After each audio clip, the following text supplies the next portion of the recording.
In terms of industry analysis, hopefully everybody finds this familiar.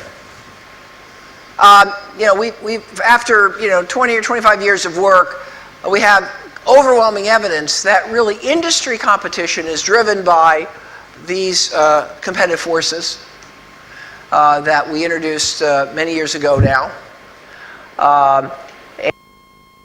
Those competitive forces collectively drive the fundamental attractiveness of the industry, the average profitability of the industry. Here's a simple example in the heavy truck industry in our country.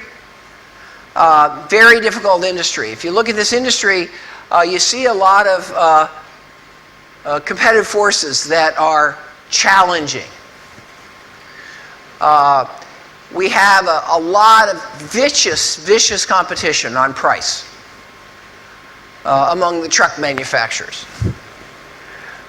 We have high regulatory standards which are pushing up their cost to meet those standards, but it's very hard to pass those costs on to the customer because the customer is consolidating into larger and larger fleets and leasing companies that have a lot of bargaining power in order to push down the price. So the combination of rising regulatory costs and a powerful customer is squeezing the truck manufacturers. We see that to make heavy trucks, you make some of the parts in-house. Some companies make more, some companies make less, but you're also having to source things like engines and drivetrain components, axles and things like that. And many of the suppliers of those components that you're buying have very strong brands.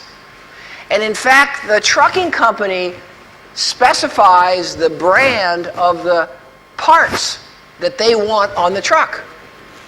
They want a Cummins engine, for example. So you're buying from suppliers who have a lot of clout because they have their own relationship with the end customer. So that squeezes the truck companies, the truck manufacturers in the middle. This is in North America primarily, but the same basic structure exists in many other parts of the world. It actually isn't that hard to enter the industry.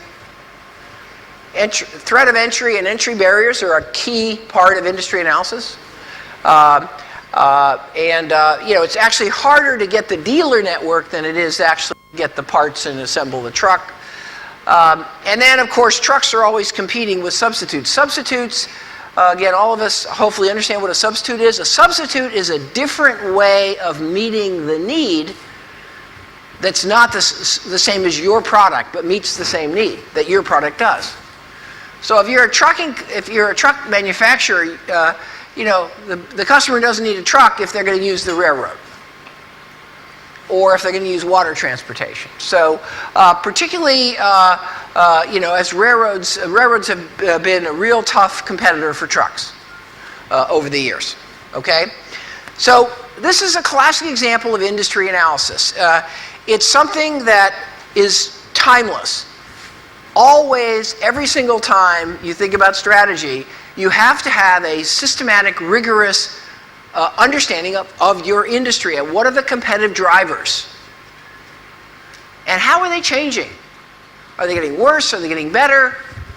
Where's the new competitive force coming from that you're going to have to deal with if you're going to win in that particular industry?